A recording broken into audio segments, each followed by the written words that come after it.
All right, you want to lose 30 pounds in 90 days? Yeah, I bet. Who doesn't? You want to do it and you want it to be extremely easy, of course. I can do this, I can make this happen, I can even show you, but the reality is, you know you, and I have a feeling I know you too. But anyway, welcome to Walk Talk Vent. Let's do this. Hey, welcome back. Guys, I found the coolest YouTuber, and you're going to love her. Her name is Natalie DeGrazia. She's going to tell us a little bit about her side effects taking Ozempic, and she's so cool and so much fun that I'm going to go ahead and shut up and listen, and we'll listen to her together. My name is Natalie DeGrazia, and today I'm going to be talking to you guys about my 8th week on Ozempic. Am I going to stand here and look you in the eye and tell you that I had a really easy week this week and everything was super sunshine and rainbows and daisies? No. I'm going to tell you guys the cold hard truth, okay? Week 7 was horrendous. I don't want to scare anybody, but I had the worst case of nausea. I also had the worst heartburn. And to top it off, I experienced something that I had never experienced before. The best way that I can describe what I went through was brain fog.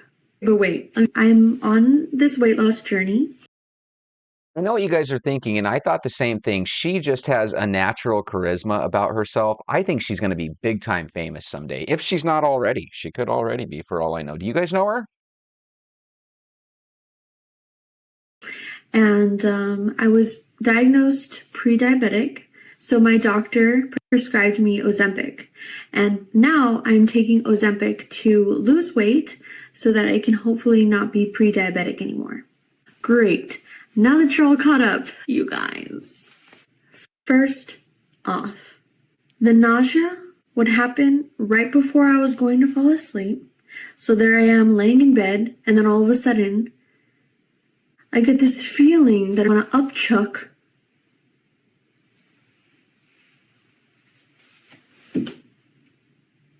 And I would experience heartburn whenever I had spicy food that day.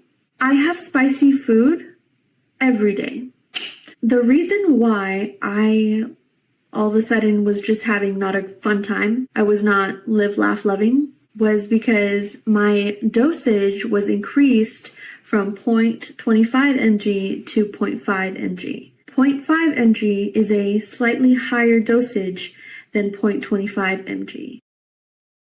So this is the problem I have with our teachers nowadays. Apparently, they didn't teach her math. This 0.5, correct me if I'm wrong, guys. Seriously, correct me if I'm wrong, but isn't that double 0.25? This is not a slight increase, this is a doubling. Tell me if I'm wrong.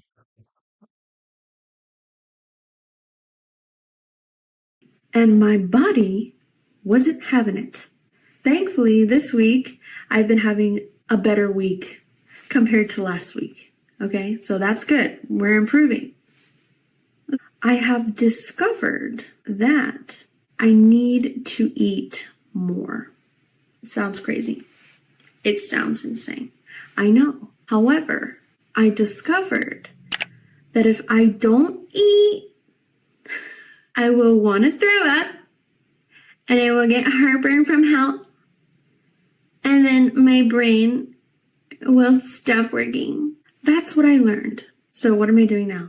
Really quick, before I would basically go the whole day without having real food, and that was just messing me all up. Since Ozempic is such a heavy appetite suppressant, I was having a hard time distinguishing when I was hungry because I was never hungry.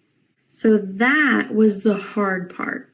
Now, what I'm doing is I'm having a Premier protein shake in the morning, and then I'm having some fruits, I'm having a protein bar.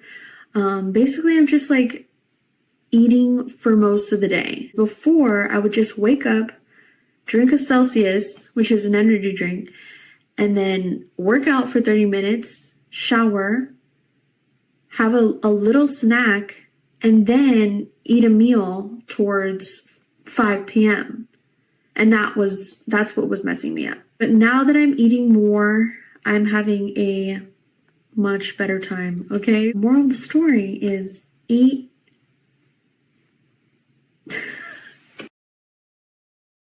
She just has a nat. She makes you want to smile, and that's the type of channel that she has too. So again, check out her channel, give her a thumbs up on her videos, and subscribe to her videos. I think you'll really like what she has to say on her weekly videos.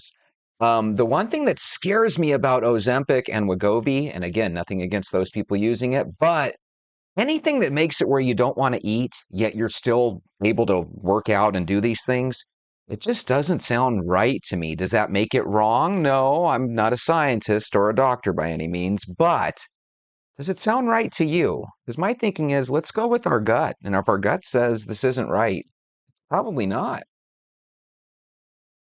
And I know this is what you're waiting for. I'm going to be completely honest, okay?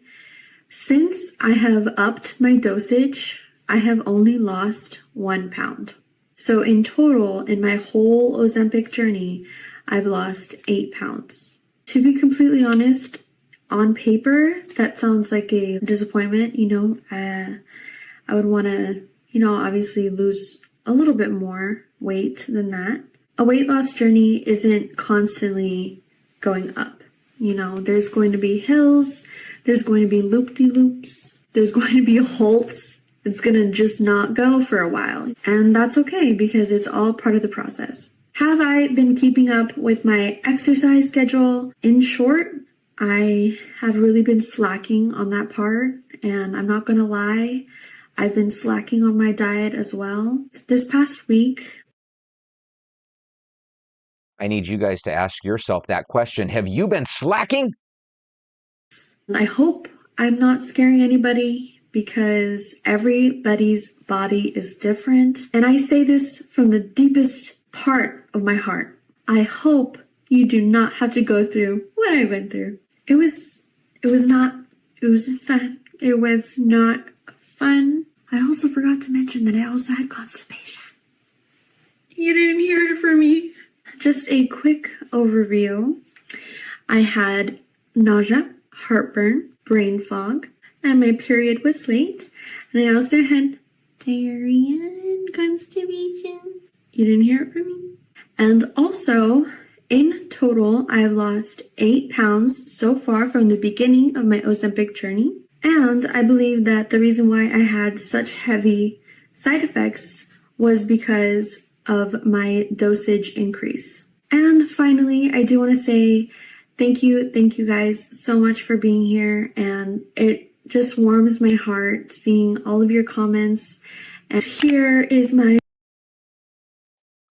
For her to say that she's happy for you to be here on Walk Talk Vent and all your comments just says exactly what I always tell you guys. Your comments are wonderful. Keep them coming. And if you want to visit her, here's her website. Social medias in case you're interested. But I do post different types of videos on my channel, weekly vlogs, get ready with me's. Just a fun time. It's a fun time. I have fallen in love with YouTube and I love making videos. I love talking to you guys. Just thank you so much for being here. And I truly appreciate you. If you have already subscribed to my channel, we just want to give you a big... She is great. Listen, why don't we each get our shoes? Because I know sometimes some of you don't listen to me. Grab your shoes. Let's go for a walk. My name is Jesse. I'm taking on a personal challenge to lose 30 pounds in the next 90 days, and this is one challenge I'm hoping you'll join me on. I've taken this journey before, and it ends in success, and I believe it's the easiest route to weight loss, and I think if you try my 90-day challenge with me, you'll agree. But before trying any diet or exercise routine, make sure you consult your doctor. I'm not a healthcare professional, I'm just a regular Joe, just like you. But we have a saying around here, I can do this, you can do this, we can do this, let's do this.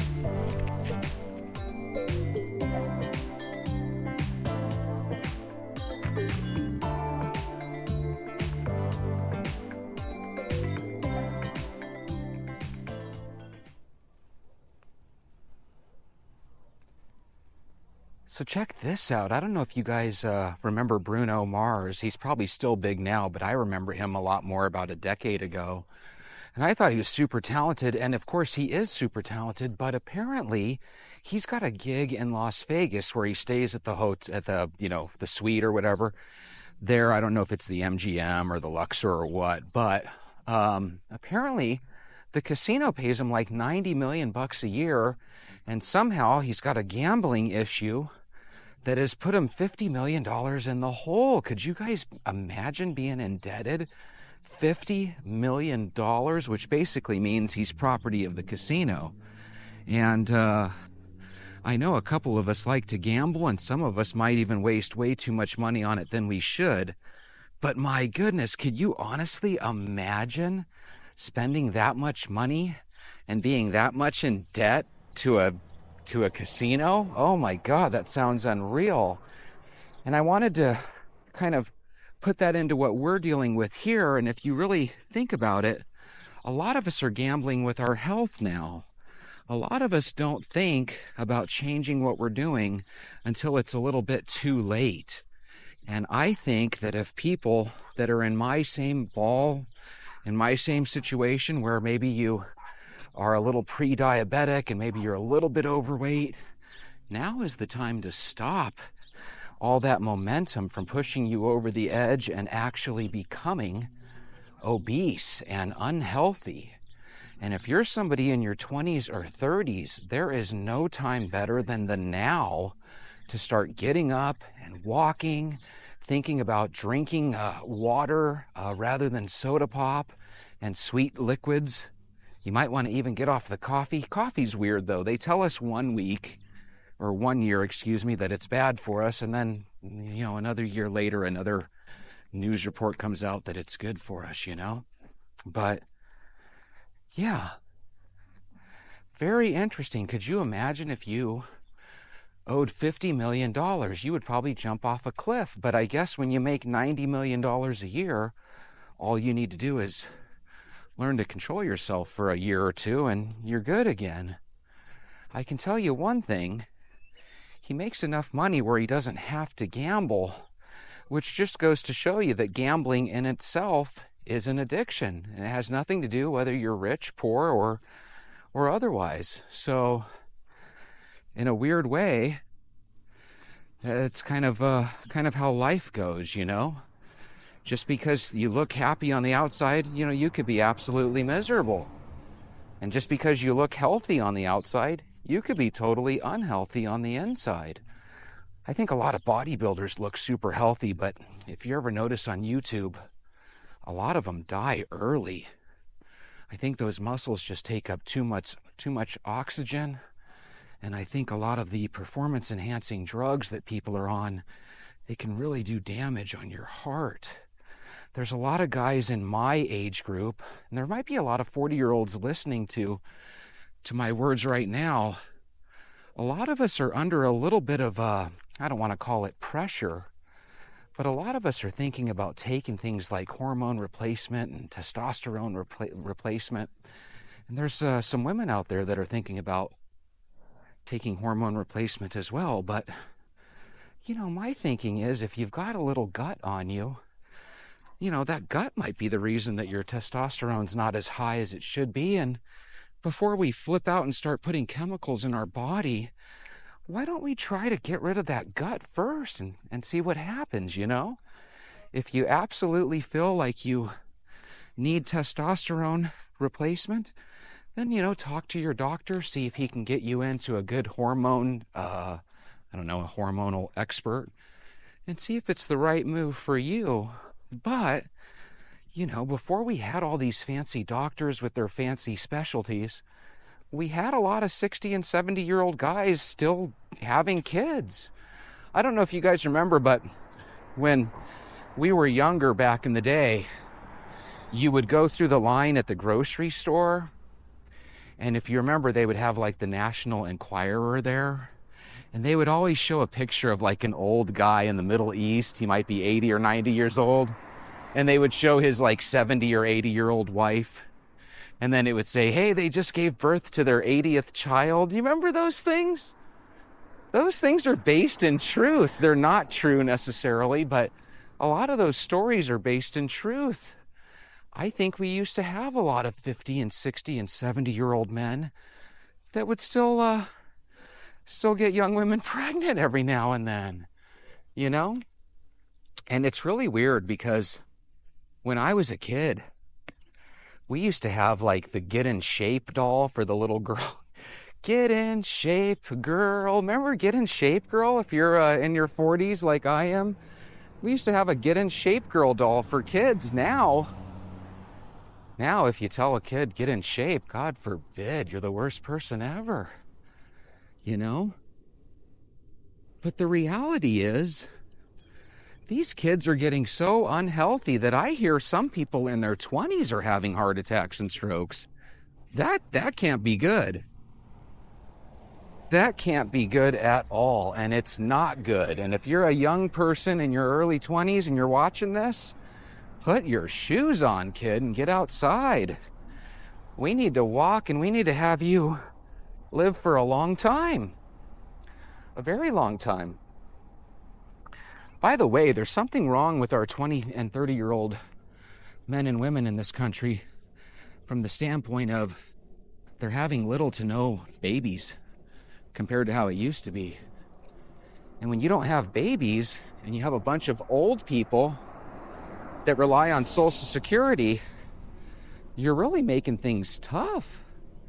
I think we should urge young kids in some way, shape, or form, maybe put it on the TV and blast it all around. We need more families with like 3 or 4 kids. And if we don't need it now, we're going to need it very, very soon. So I think instead of everybody always talking about universal basic income, I think we ought to talk about people having babies again and getting those babies employed so they can pay for our retirements, you know? Because I'll tell you one thing that's interesting. I'm 47 now, and it seems like just yesterday I was in my early 30s, right? And if you go forward 15 or 16 years, I'm right there at retirement age, and so are many of you. Look how fast the years go by. You know, when you're 10 years old, 1 year seems like a long time. It's 1/10 of your life, you know? But when you're 50 years old, 1 year is only 2% of your life. The years mathematically go by faster as we get older. And that is such a bummer, you know? That is such a bummer. I think a lot of us can make more out of the day, again, with a walk. A walk has a way of slowing things down. A walk has a way where you can kind of put things into perspective. You know, I need to save up a little money so that when we go on vacation this year, it doesn't hurt our budget. That's what a lot of people do, and they do it successfully. Have you ever noticed when people want to go on a vacation to Cancun or Las Vegas or the Poconos or wherever the heck you're going, they are experts at saving a couple of $100 each month so they can take their annual vacation. I think we should tackle all problems like that, including our weight loss. I know in 90 days, you, me, and all the people watching here are going to be in better shape as long as we put our shoes on and get going. That's the key. I wanted to get some facts about water and walking and stuff. You know, water is wet. Water is a liquid. Many of us are dehydrated. Maybe. Probably not. I think what happens with our weight gain is I think we honestly get bored. You know, when you were 10 or 12 years old, you might ride your bicycle to your friend's house. You might meet up with a gang of kids and play basketball or football, right? You always had something to do, and it usually happened because you were bored at home and you went out to do something. Well, nowadays, especially if you're my age, you don't necessarily want to go play basketball, you know, with strangers at the park. And your friends aren't exactly the type you want to play basketball with either, you know? So what happens is a lot of times we're sitting there doing nothing, and oh, by the way, here's a bag of chips.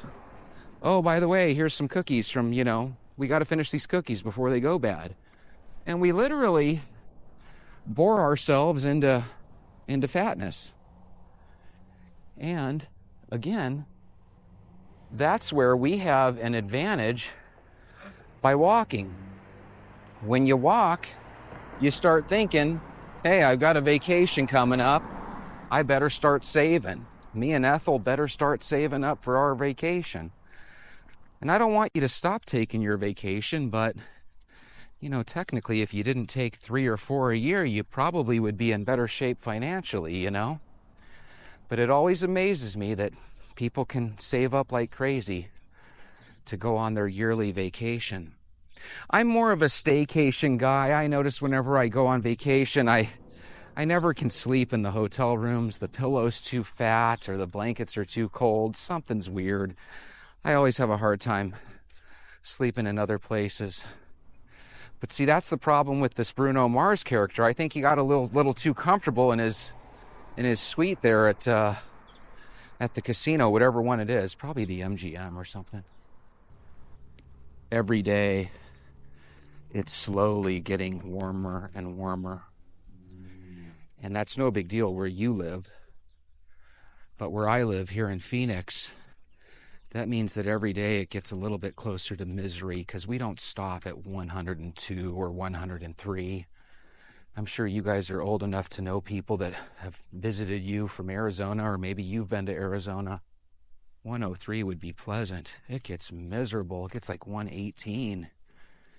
And I don't care if it's not a humid heat, if it's a dry heat or not. Nobody likes sticking their head in the oven on a warm day, and that's basically what Arizona is. So the game plan is, instead of the after work video cameraing, I'm going to be doing this in the morning. I hope you guys are doing it in the morning already. I try to set it up where my videos come out at 7 a.m. and heck, I'm not even sure if that's Eastern time or Pacific, but either way, I clicked 7 a.m. on there, and I got to get home and do some video editing.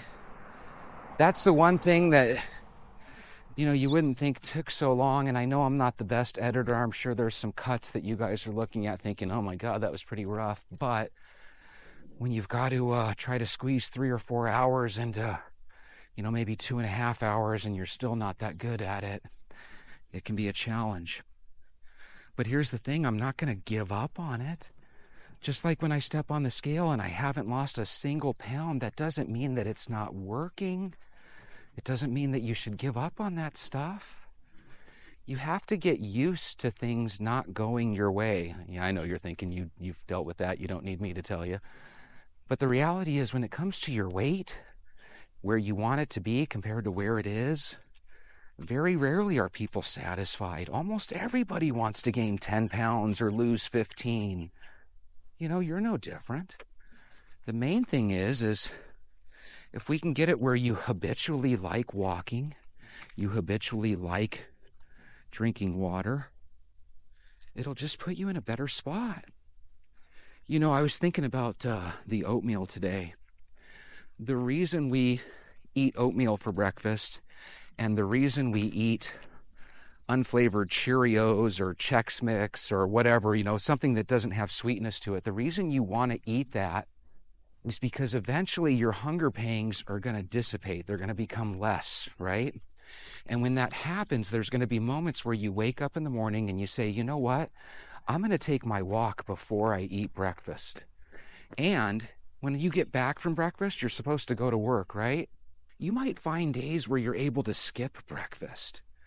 Now, when you skip breakfast when you're starving, for some reason the body seems to be really resistant to that, and you hear people talk about how starving doesn't necessarily help you lose weight, and that's true. But you also hear a lot of people talk about the benefits of like intermittent fasting, and the reality is, if you can skip a breakfast every now and then simply because you're not hungry for it, because no one's going to wake up and think, I can't wait to get that bowl of unflavored oatmeal in me. If you can get to that point, then all of a sudden, a couple days a week, instead of 3 meals and 2 snacks, Maybe you're just eating two meals and 2 snacks. And then, like I said, take that sweet snack where normally you would have a bowl of ice cream. And now you're blending up a banana and milk and ice. That is so easy to ditch. Nobody here, if anybody here is used to eating sweets and they decide to go put a banana, milk, and ice in a blender, nobody's going to love that. It's very dull. What happens is when you give up sugar, it tastes sweeter. So even though it's kind of dull, you'll actually find it very sweet and very refreshing. And what'll happen is it'll kind of get rid of your want for that bowl of ice cream. Then in another couple weeks, when you're really wanting to have the pounds come off and you want to help that happen, you get rid of the banana and the milk and the ice. So I don't want anyone to think that I just sit here and eat bananas all day long. Not that there's anything wrong with that. If you're a banana eater, great, I enjoy them, but I might have 2 during the course of the day on average. The main thing is we want to get our food to the point where we can take it or leave it. Because believe it or not, your skinny friends are already like that. You ask a skinny person, hey, how many meals do you eat a day? They're all going to tell you the same thing. Oh, I have 3 meals and maybe a couple snacks, right? But the reality is, if you were to go to your same skinny friends and say, hey, do you ever have a situation where you skip breakfast or maybe you skip lunch? And they'll say, yeah, who doesn't? Well, your fat friend doesn't. Your fat friends never skip a meal or a snack. And if they ever do, they do extra credit to make up for that by eating more. We do extra credit when we eat a snack by taking a walk. You see that difference? You see that mind change? God, this fat guy named Jesse is teaching us how to lose weight. It does seem kind of crazy, doesn't it? I have something that you guys don't in this regard. I've taken this journey twice before, so I feel like a guide that is holding your hand and taking you on this journey.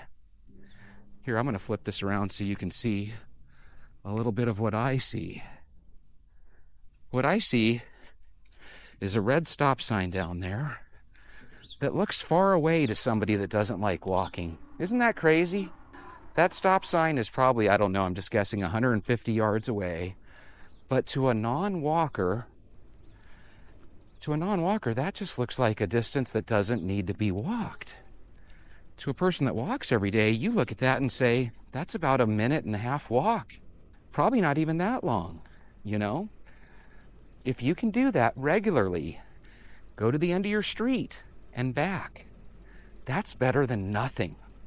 And I'll tell you guys, the first time you walk a little slow.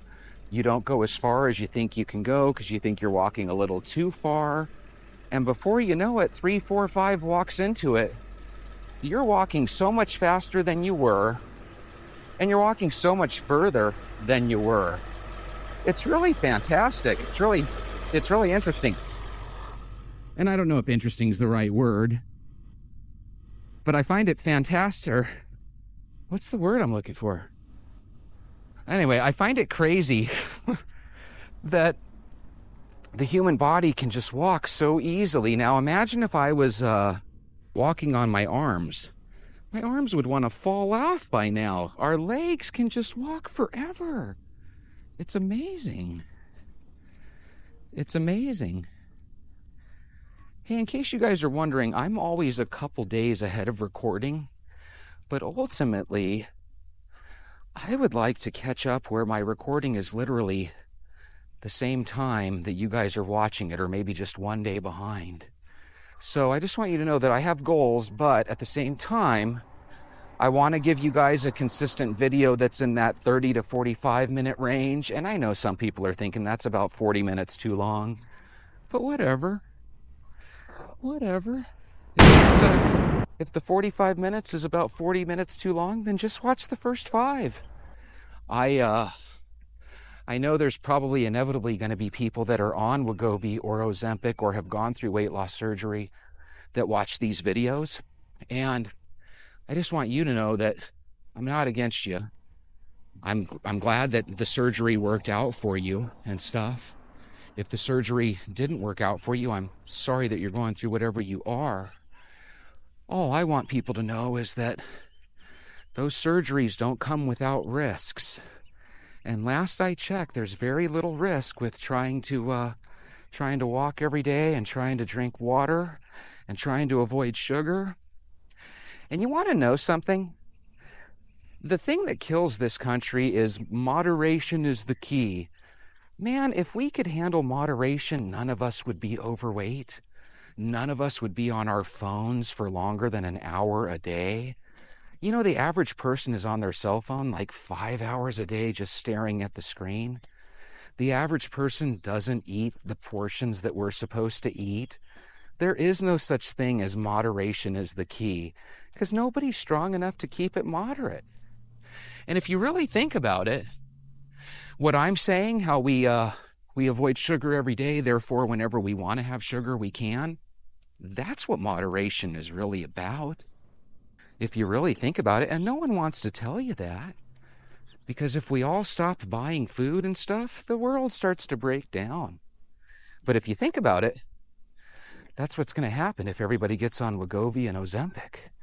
You're going to have a situation where all of a sudden Procter & Gamble goes broke because no one's going to be eating their food. And if you're a human being that's gone through this surgery and now you're eating tiny bits of protein and this, that, and the other, apparently you can't drink soda because the carbonation, gives you grief. You can't drink alcohol because 1 or 2 drinks will literally get you wasted, from what I understand. I could be wrong, but it's the way it sounds.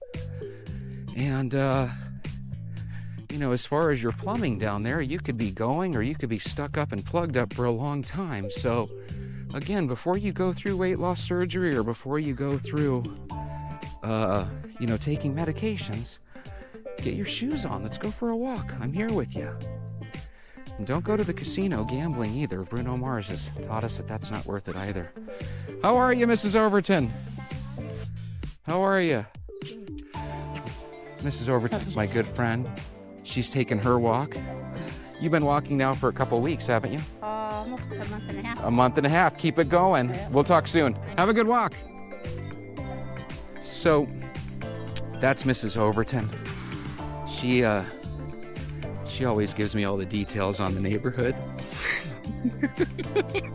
We gossip together, but nothing major. Nothing major. We live in a good neighborhood where the gossip's kind of mild.